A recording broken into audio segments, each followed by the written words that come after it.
All right, President Trump has been proven right about wiretapping, and guess what? The all-knowing, holier-than-thou, destroy Trump propaganda media has been caught in a massive lie and a major cover-up.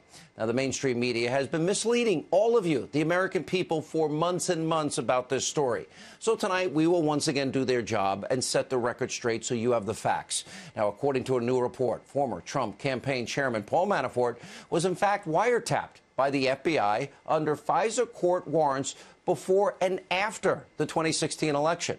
Now, according to reporting, the FBI was monitoring Manafort over concerns that he was communicating with, quote, Russian operatives. But what's even more disturbing is this. Manafort was under surveillance earlier this year when he was known to be communicating with President Trump.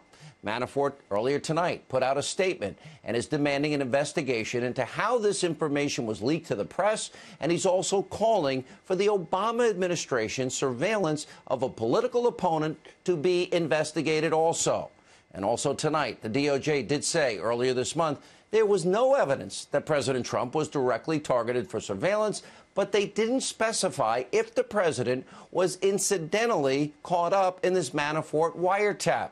So for all of you lazy, overpaid, ideological, liberal, mainstream media people out there, you have now been exposed for the frauds you are, yet again. And as we've been saying, the biased press, they're not interested in reporting the truth and fact. They only care about smearing and delegitimizing President Trump, and this is more evidence.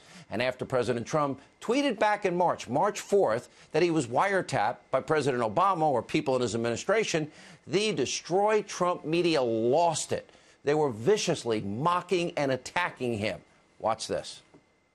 The bottom line is, and always has been, there is no evidence that Donald Trump was wiretapped by Barack Obama. It was and continues to be a lie. Our conspiracy theory president is at it again. And whenever something like this happens, I wonder, what are the president's sources of information? Where is he getting these ideas? And that has been denied by President Obama, by the former director of national intelligence, and now we know it as well by the FBI director. They are all saying it did not happen. So is the president calling all three of those individuals liars? I don't think they're taking seriously enough how devastating this is to the American system for one president to say, my predecessor wiretapped. John? We have been living in, really through the Trump campaign and unto this hour, this alternative reality. The way that Donald Trump seems to think about what a president can do feels very Nixonian, that he has a much more inflated view of a president's powers, for him to believe that a president could even, in theory, because the election is on, go in and tap the opponent of his preferred candidate. Trump's mind is a little bit of a mystery to me still. The conspiracy theory media lies to you again. Now, this is not surprising, considering the left-wing media, it's like an echo chamber. They all find one topic to attack the president on, and they repeat and repeat and repeat the same talking points. This is beyond pathetic, predictable, frankly dangerous in a lot of ways. Now, while the media was going after President Trump, on this program, well, we actually tried to find out the truth. Remember, this was March 4th when the president tweeted. On March 8th, on this program, Circa News' Sarah Carter, John Solomon, they were reporting that Trump's communications could have, in fact, been caught up in this FISA warrant that was in effect in October. We were way ahead of the curve. Here's what Sarah Carter told us back then.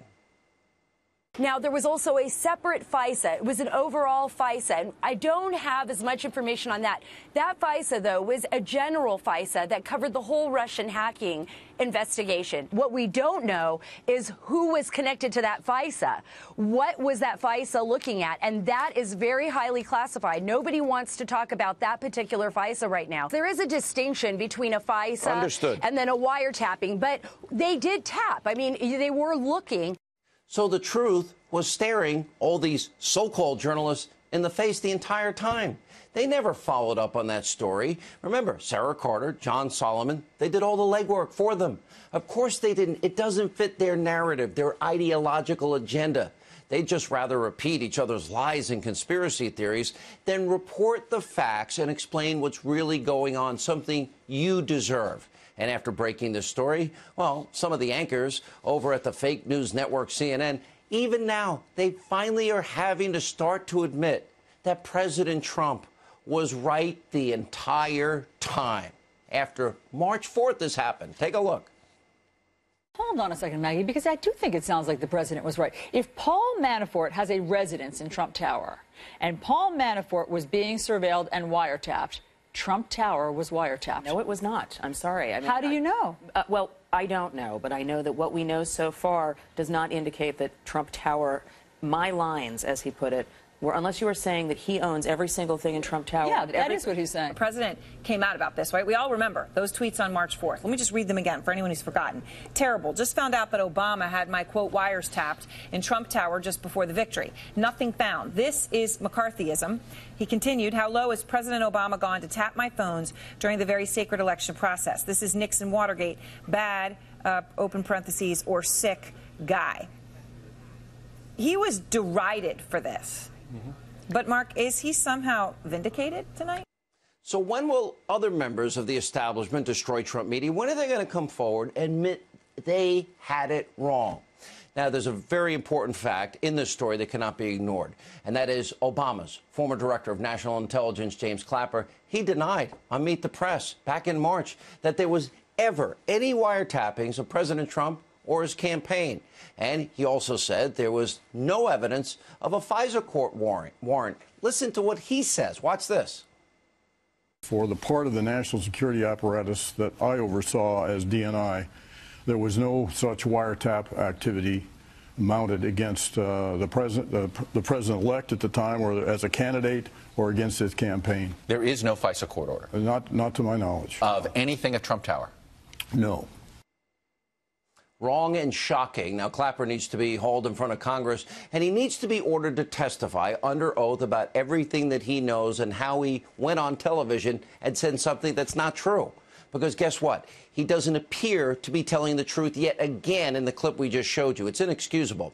I hope tonight the Attorney General of the United States, Jeff Sessions, is watching. The American people deserve to know the truth. The mainstream establishment media is no longer in the truth-telling business. All right, also tonight, President Trump, he stepped on the world stage earlier today at the UN and wasted very little time in confronting the many dangers America and the world is now facing, evil in our time. President Trump, he took direct aim at North Korea for its continued aggression, and he issued a direct warning to dictator Kim Jong-un and his rogue regime. Take a look at this. The United States has great strength and patience, but if it is forced to defend itself or its allies, we will have no choice but to totally destroy North Korea. Rocket Man is on a suicide mission for himself and for his regime. It is time for North Korea to realize that the denuclearization is its only acceptable future. And what a difference a president makes. Now, President Trump didn't stop with North Korea. He also focused on radical Islamic mullahs in Tehran and the disastrous Iranian nuclear deal. Look at this. We cannot abide by an agreement if it provides cover for the eventual construction of a nuclear program. The Iran deal was one of the worst and most one-sided transactions the United States has ever entered into. Frankly, that deal is an embarrassment to the United States, and I don't think you've heard the last of it, believe me. Now, that deal is an embarrassment to the United States, and we've not heard the last of it. Now, this is what leading on the world stage actually looks like. President Trump refused to appease and capitulate to countries like Iran and the hate America crowd in North Korea, countries that want to see Israel wiped off the map. In fact, President Trump is receiving very high praise for his very bold and direct address. The Israeli Prime Minister, Benjamin Netanyahu, said it was the most bold, courageous speech he's ever heard at the United Nations. Now, President Trump also outlined his plan to defeat radical Islamic terrorism and called on other countries to ramp up their efforts in that fight, modern-day evil. And I've got to say, it's beyond refreshing and encouraging to have a president who is not afraid to call out radical Islamic terrorism by name. Remember, only a couple of years ago, President Obama did the exact opposite at the UN and actually said that Islam is the religion of peace. Well, for some, yes, but for many, no. And finally, during the major speech, President Trump defended American sovereignty by declaring he, as president, will always put America first. Now, later in the program, we will have Ambassador John Bolton